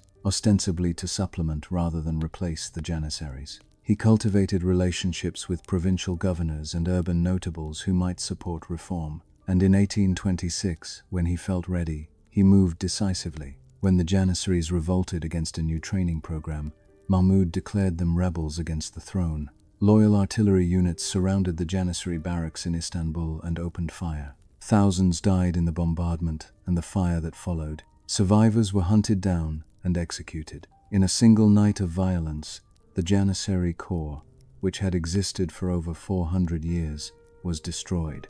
The auspicious incident, as it became known in Ottoman history, removed the greatest obstacle to military reform, though at the cost of enormous bloodshed and the loss of institutional military knowledge. With the Janissaries gone, Mahmud could reform more freely. He created a new army on European lines, hired European advisors, opened military schools, and sent students to Europe to study. He reformed the administration, creating new ministries modeled on European governments. He even changed Ottoman dress codes, requiring officials to wear European-style clothing rather than traditional robes, a highly symbolic break with the past. Mahmud understood that modernization required not just new institutions but new mindsets. Yet Mahmud's reforms, important as they were, could not keep pace with the empire's problems. The Greek War of Independence, which began in 1821, resulted in the loss of Greece itself and damaged Ottoman prestige enormously. The success of Greek nationalists inspired other subject peoples. Serbian autonomy was expanding.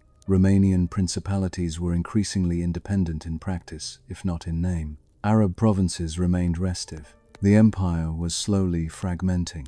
The greatest threat came from Russia. A series of Russo-Turkish wars through the late 1700s and early 1800s had seen Russia steadily expand southward at Ottoman expense. By the 1822, Russia controlled the northern Black Sea coast and was eyeing the Straits and Constantinople itself. It was Russian Tsar Nicholas I who, in the 1852, during discussions about the Ottoman Empire's future, famously described it as the sick man of Europe, a phrase that would stick. While his characterization was not entirely inaccurate given the empire's problems, it also reflected Russian ambitions to expand at Ottoman expense. The Crimean War of 1853 to 1856 demonstrated both Ottoman weakness and European interest in propping up the empire. When Russia attacked Ottoman territories, Britain and France intervened on the Ottoman side, not out of love for the Ottomans but from fear of Russian expansion.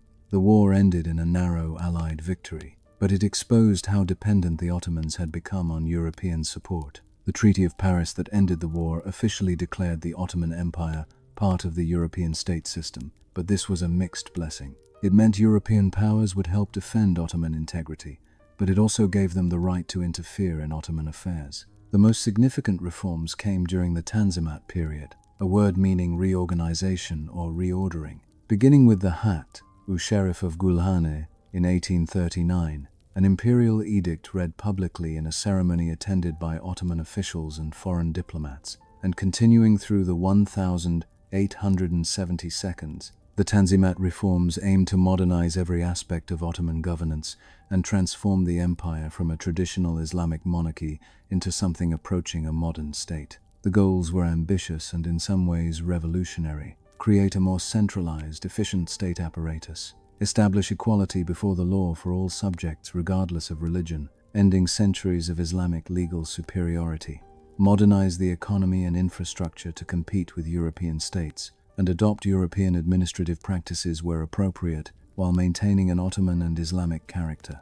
These reforms touched nearly every aspect of life and governance, though implementation was often uneven and incomplete. A new system of secular courts, Nizamiye courts, was established to handle commercial and criminal cases, complementing rather than replacing the traditional Islamic Sharia courts and the Millet religious courts. A modern legal code, the Mesel, influenced heavily by French law but adapted to Islamic principles, was adopted and codified into 1,851 articles dealing with civil transactions, property rights, and obligations.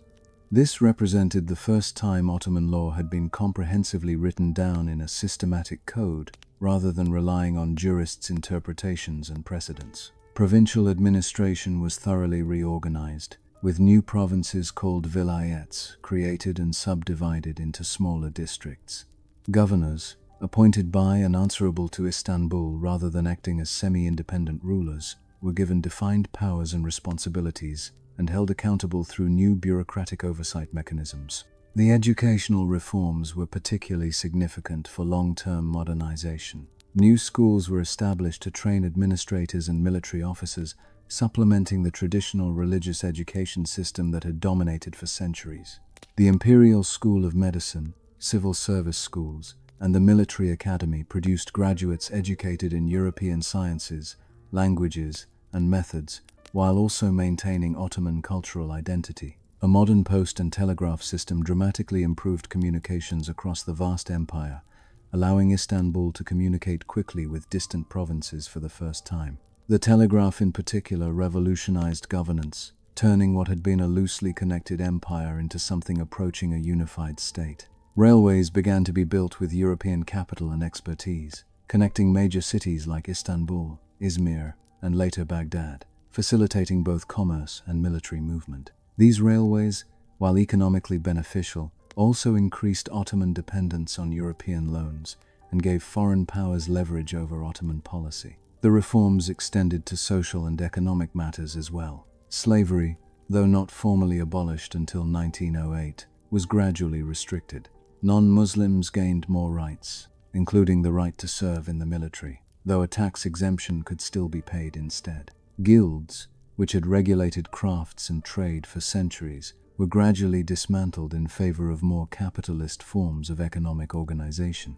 Western-style stock companies were permitted, banks opened to provide capital for new enterprises. The Tanzimat reformers faced enormous obstacles. Conservative religious authorities opposed many reforms as un-Islamic. Traditional elites resisted changes that threatened their power and privileges. Common people, especially in rural areas, often distrusted reforms imposed from above and associated with foreign influence. The reforms were expensive, requiring loans from European banks at high interest rates that burdened the treasury. And perhaps most fundamentally, the reforms aimed to strengthen central authority at a time when nationalism was making any form of imperial governance increasingly difficult. For the empire's Christians and other minorities, the Tanzimat was a mixed blessing. Greater legal equality and formal citizenship sounded good on paper, but nationalist movements wanted not equal rights within the empire but independence from it.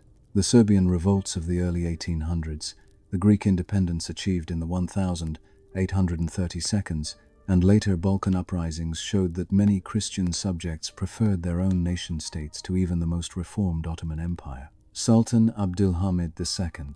Abdülhamid II, who ruled from 1876 to 1909, represents the contradictions of late Ottoman reform. He came to power during a period of crisis. The empire had just adopted its first constitution in 1876, creating a parliament and establishing a constitutional monarchy. But within 2 years, Abdülhamid suspended the constitution and dissolved parliament, ruling as an autocrat for the next 30 years. He argued, with some justification, that the empire was too fragile for democratic experimentation in the face of external and internal threats. Abdülhamid continued many Tanzimat reforms while rejecting political liberalization. He expanded education, particularly technical and military schools. He improved infrastructure, with railways and telegraph lines extending throughout the empire. He tried to strengthen Islamic identity as a counterweight to nationalism, emphasizing his role as caliph and attempting to unite the empire's Muslims against both Christian separatism and European imperialism. His intelligence network monitored dissent throughout the empire and beyond. For a time, his methods achieved stability, but at the cost of political freedom and at the price of growing resentment among reformists. Economic modernization progressed unevenly. Some sectors, particularly those connected to export trade, adopted modern methods, but the empire remained primarily agricultural, with most peasants using traditional farming techniques. Ottoman industry could not compete with European imports, which flooded Ottoman markets thanks to the capitulations, treaties that gave European merchants favorable terms. The empire became economically dependent on Europe, exporting raw materials and agricultural products while importing manufactured goods, a classic colonial economic relationship, though the Ottomans technically remained independent. The debt crisis exemplified the empire's economic troubles. By the 1872, the Ottoman government owed over £200 million to European banks. Servicing this debt consumed over half the government's revenue, leaving insufficient funds for administration, military, or further reforms. In 1881, the Ottoman Public Debt Administration, controlled by European creditors, took over management of much of the empire's finances. This foreign control of Ottoman finances was humiliating and created legitimate grievances about imperialism and loss of sovereignty. Despite these problems, Ottoman society in the 19th century showed remarkable vitality in some ways. Istanbul, while no longer the unquestioned center of Islamic civilization, remained a major cosmopolitan city. New neighborhoods with European-style buildings grew up alongside traditional quarters. Theaters, opera houses, and European-style cafes appeared alongside traditional coffee houses. A new elite, educated in European languages and cultures, emerged alongside the traditional religious and military elites. Women from elite families, particularly non-Muslims, gained somewhat more freedom, though Ottoman society remained deeply patriarchal. The Young Turk Revolution of 1908 seemed to promise a new beginning. Officers and intellectuals, frustrated with Abdülhamid's autocracy, forced him to restore the constitution and recall parliament. The revolution was celebrated by many Ottomans who hoped it would revitalize the empire. The Young Turks, properly called the Committee of Union and Progress, promoted Ottoman nationalism, trying to create a unified Ottoman identity that could transcend ethnic and religious divisions.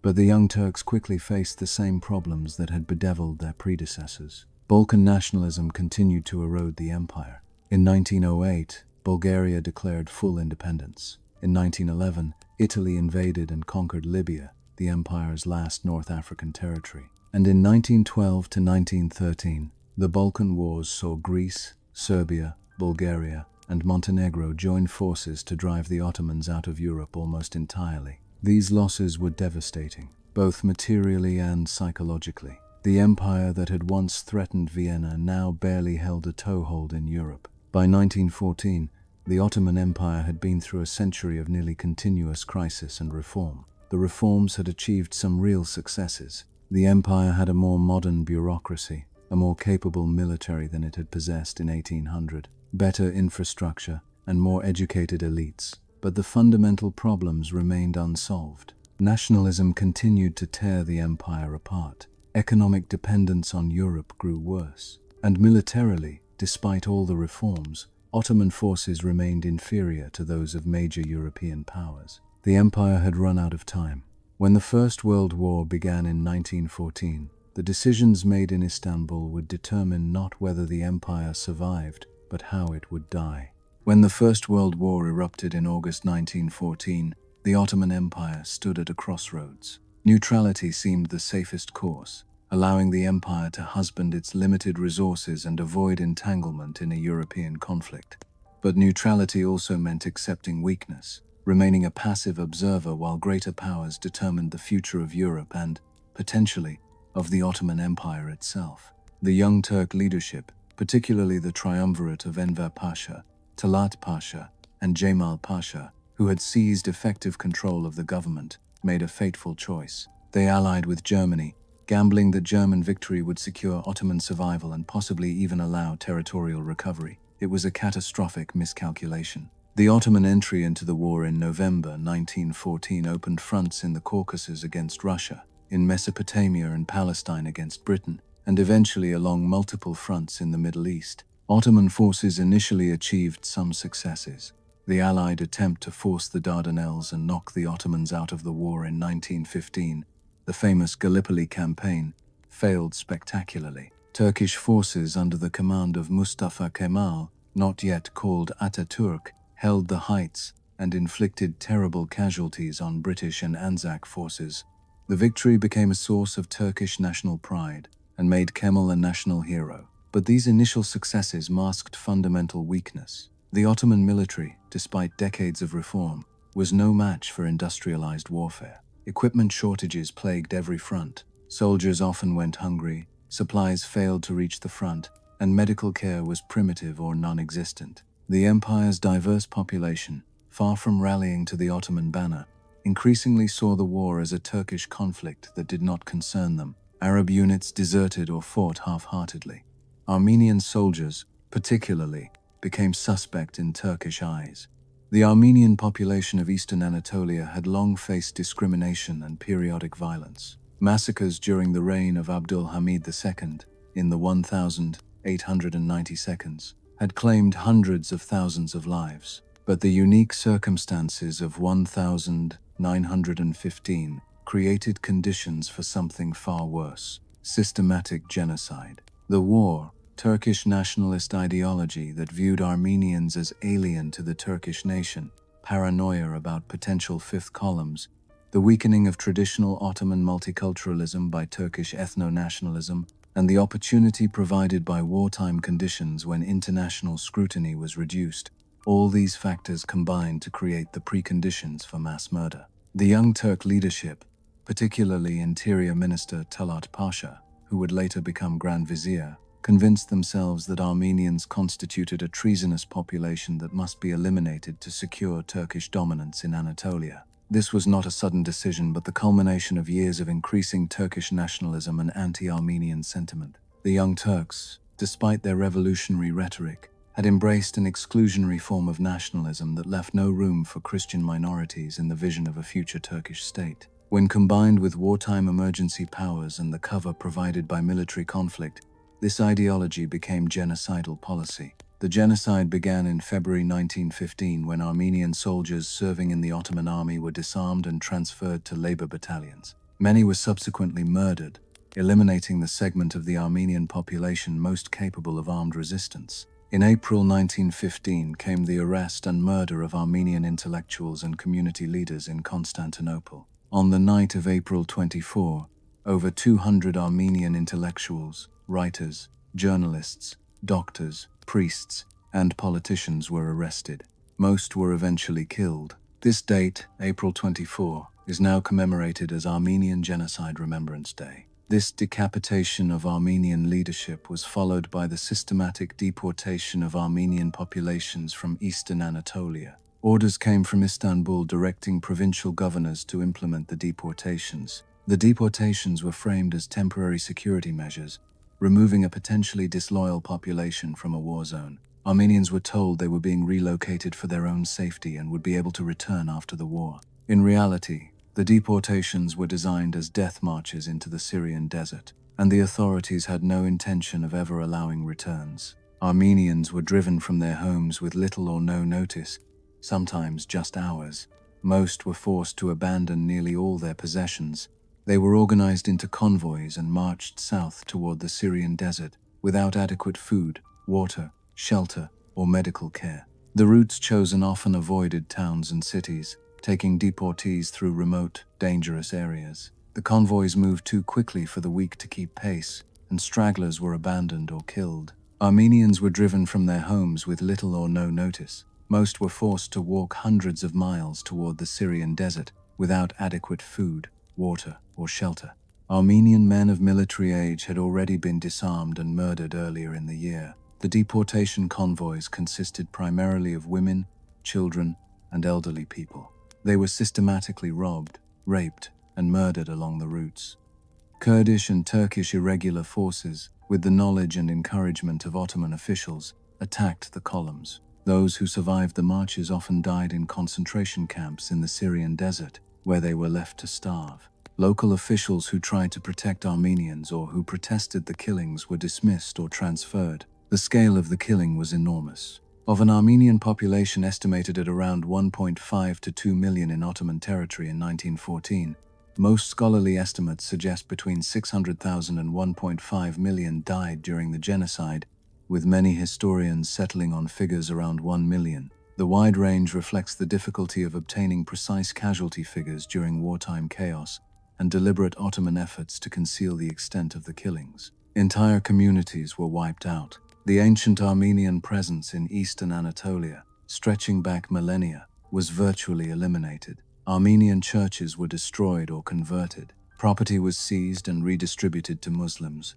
By 1923, when the genocide fully ended, virtually no Armenian population remained in the new Turkish state. The genocide was not a secret at the time. Diplomats, missionaries, and journalists reported the massacres to their home governments. The Allies formally condemned the Ottoman Empire for crimes against humanity in 1915. Germany, the Ottomans' ally, knew what was happening but did nothing to stop it. American Ambassador Henry Morgenthau provided detailed accounts of the atrocities. The international community knew and did little beyond protests and condemnations. The genocide was not the Ottoman Empire's only crime during the war, but it was the worst. Similar policies were applied, with somewhat less systematic brutality, against Assyrian and Greek Christians. The goal, clearly articulated by Ottoman leaders, was to create a purely Turkish and Muslim Anatolia. Talat Pasha reportedly stated in 1918 that regardless of the war's outcome, he had succeeded in transforming Turkey into a nation-state. This transformation was achieved through mass murder and ethnic cleansing on an enormous scale. Meanwhile, the military situation continued to deteriorate. In the Caucasus, Russian forces advanced deep into Ottoman territory before the Russian Revolution and subsequent collapse relieved pressure on that front. In Mesopotamia, British and Indian forces slowly pushed northward, eventually capturing Baghdad in 1917. In Palestine, British forces under General Allenby, aided by Arab revolts encouraged by the famous T.E. Lawrence, advanced northward, taking Jerusalem in 1917 and Damascus in 1918. The Arab Revolt, beginning in 1916, saw Sharif Hussein of Mecca and his sons lead a rebellion against Ottoman rule. British promises of Arab independence after the war, though deliberately vague and later betrayed, convinced many Arabs that Ottoman defeat would lead to their liberation. Arab forces, though never large, harassed Ottoman supply lines and tied down troops that might have been used elsewhere. The revolt demonstrated that Ottoman authority in the Arab provinces was dead long before the war formally ended. By 1918, the empire was collapsing. The military was defeated on every front. The economy was shattered. Famine stalked the cities. When Bulgaria surrendered in September 1918, opening the way for Allied forces to advance directly on Constantinople, the game was up. The Ottoman government signed the Armistice of Mudros on the 30th of October 1918, effectively ending Ottoman participation in the war. Allied forces soon occupied Constantinople and other major cities. The Ottoman Sultan remained on his throne, but only because the Allies allowed it. The Treaty of Sèvres, signed in 1920, was intended to be the Ottoman Empire's death warrant. The treaty stripped the empire of all its Arab provinces, which were divided between Britain and France as mandates. Greece received Thrace and the Izmir region of Anatolia. An independent Armenia was to be created in eastern Anatolia. An independent Kurdistan was to be established in southeastern Anatolia. The Ottoman Empire would be reduced to a rump state in north-central Anatolia, with no control over its own finances or military, effectively a European protectorate. The treaty reflected Allied intentions to dismantle the Ottoman Empire entirely, punishing it for siding with Germany and removing what they saw as a backward, oppressive regime. But the treaty also reflected European imperial ambitions and the contradictory promises made during the war to Arabs, Jews, Armenians, and others. The result was a document that satisfied no one and proved impossible to implement. In Anatolia, a new force had emerged. Mustafa Kemal, the hero of Gallipoli, organized resistance to the Allied occupation and the Treaty of Sevres. The Turkish national movement, as it became known, rejected the Sultan's authority, rejected the treaty, and fought to establish an independent Turkish state. From 1919 to 1922, Turkish nationalist forces fought Greek armies in western Anatolia, Armenian forces in the east, and French forces in the south. Against considerable odds, they won. The Turkish War of Independence saw the final destruction of any remnant of the Ottoman Empire and the birth of modern Turkey. Kemal's forces drove the Greek army into the sea, negotiated French withdrawal from southern Anatolia, and crushed the First Armenian Republic, ensuring that no Armenian state would be carved from Turkish territory. The Allies, exhausted by the First World War and unwilling to commit the forces necessary to impose the Treaty of Sevres,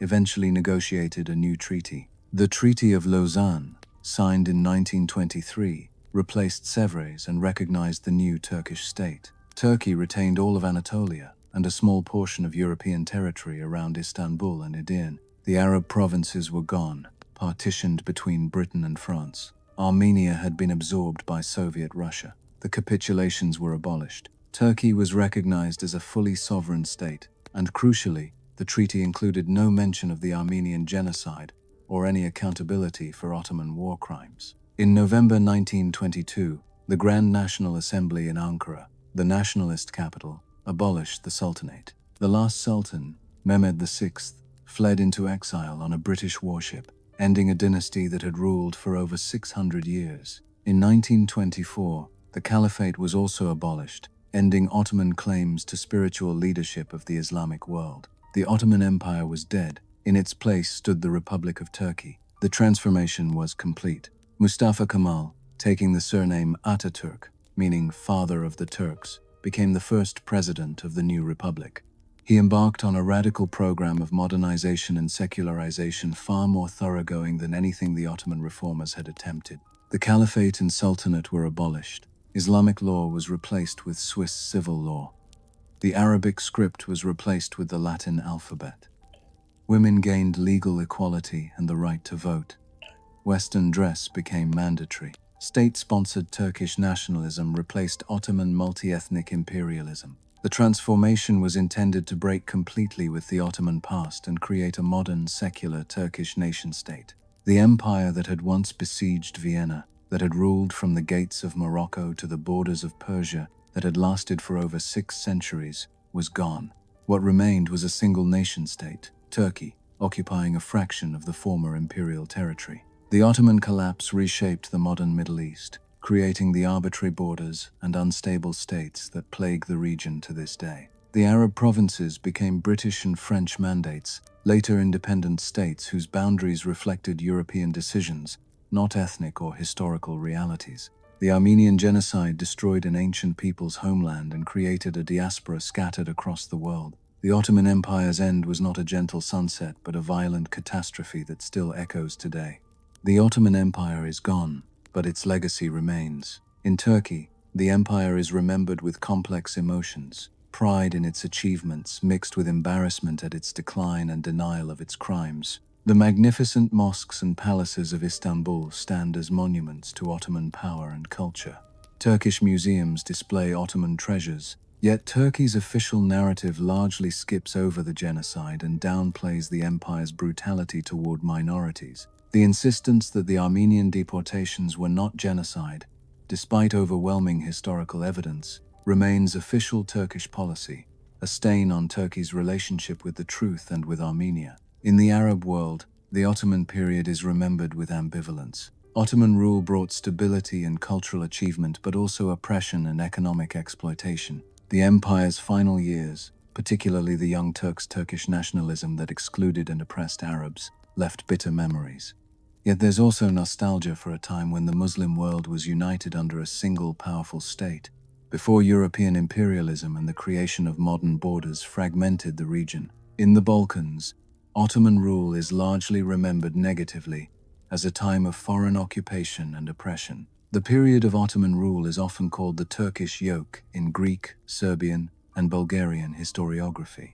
National identities in these countries were forged partly in opposition to Ottoman rule, and independence from the empire is celebrated as liberation. Yet even here, the Ottoman legacy is undeniable. Ottoman architecture survives, Ottoman words remain in local languages, and Ottoman administrative practices influenced later governance. For historians, the Ottoman Empire offers rich lessons.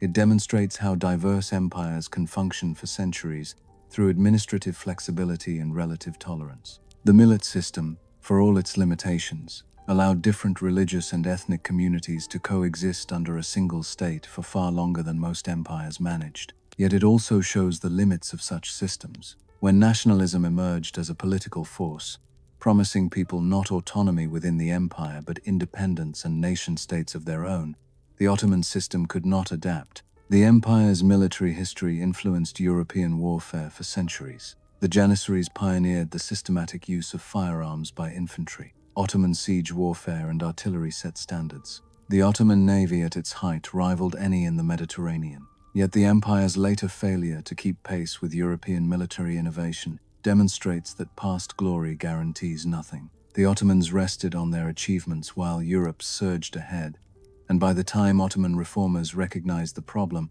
the gap was nearly impossible to close. Economically, the Ottoman Empire's trajectory from wealth to dependence illustrates the dangers of failing to industrialize. The empire's economy in its golden age was one of the world's largest and most sophisticated, but the failure to develop modern industry, the reliance on traditional agriculture and commerce, and the economic privileges granted to European merchants all left the empire economically vulnerable. By the 19th century, the empire was effectively an economic colony of Europe despite nominal political independence. The genocide of the Armenians stands as a dark warning. It was not the first genocide in history, nor, unfortunately, the last, but it was one of the first of the 20th century and set precedents for later horrors. The systematic nature of the killing, the use of modern state apparatus to organize mass murder, and the targeting of an entire people for elimination would be repeated by Nazi Germany, by Cambodia, and by Rwanda. The international community's failure to prevent or punish the genocide also set a precedent, showing that mass murder could be committed with relative impunity if great powers chose not to intervene. The Ottoman Empire's collapse also demonstrates the instability created when empires fall. The modern Middle East, with its arbitrary borders, its ethnic and religious conflicts, and its unstable states, was largely created in the empire's ruins. The decisions made by Britain and France in dividing Ottoman territories created problems that persist today. Iraq, Syria, Lebanon, and Jordan, all these states emerged from Ottoman provinces, their borders drawn by Europeans with little regard for ethnic, religious, or historical realities. The Israeli-Palestinian conflict has its roots partly in contradictory British promises during World War I to both Arabs and Jews in former Ottoman Palestine. In popular culture, the Ottoman Empire has been romanticized and demonized in turn. For Europeans, it was for centuries the threatening other, Islam at Europe's gates, harems and despotism, and mysterious Eastern danger. This stereotype, though containing grains of truth, obscured the reality of a sophisticated civilization. More recently, television series like Magnificent Century have presented a more nuanced, if still dramatized, view of Ottoman court life, achieving enormous popularity in Turkey and beyond. The empire has become a tourist attraction, with millions visiting Istanbul's Ottoman palaces and mosques each year. For the Ottoman Empire's former subjects, the legacy is intensely personal. Armenians around the world remember ancestors murdered in 1915, a trauma passed down through generations. Greeks recall the Turkish invasion of their ancient homeland, Anatolia, and the population exchanges that uprooted entire communities. Arabs remember both Ottoman oppression and the even more destructive colonialism that followed. Jews remember the Ottoman Empire as one of the few places that welcomed them when they were expelled from Spain in 1492, but also the slow decline and discrimination of later centuries. Perhaps the most important lesson of the Ottoman Empire is that empires are not immortal. For 6 centuries, Ottoman power seemed permanent, ordained by God, and destined to last. Even in decline, the empire survived for generations, adapting and reforming, fighting on. But in the end, the forces of nationalism, industrialization, and modernity proved too strong. The empire fell, not suddenly but gradually, not with a bang but with a long series of defeats and retreats and compromises, until finally nothing remained but memory. As we look back on the Ottoman story, from Osman's dream of empire to Ataturk's republic, we see the rise and fall of one of history's great empires. We see military genius and administrative sophistication, cultural achievement and brutal oppression, and tolerance and genocide. The Ottoman Empire was not simply good or evil, progressive or reactionary, but a complex human institution that evolved over 6 centuries, reflecting the virtues and vices of the societies it ruled and the times it inhabited. Its story deserves to be remembered not with simplistic judgment but with an attempt to understand this vast, diverse, fascinating empire that shaped the modern world in ways we still barely comprehend. Tonight's journey through Ottoman history is complete. From the dream of a frontier warrior to the nightmare of genocide, from the heights of Suleiman's golden age to the depths of military collapse, we've traced the entire arc of an empire. The Ottoman story is not just Turkish or Muslim history but world history, relevant to anyone seeking to understand how empires rise and fall, how different peoples can live together or tear each other apart, and how the past shapes our present and future. Thank you for listening. Until next time, sleep well and dream of empires that once were. If you enjoyed this journey through history, please like and subscribe. Your support helps us continue exploring the fascinating stories that have shaped our world. Good night.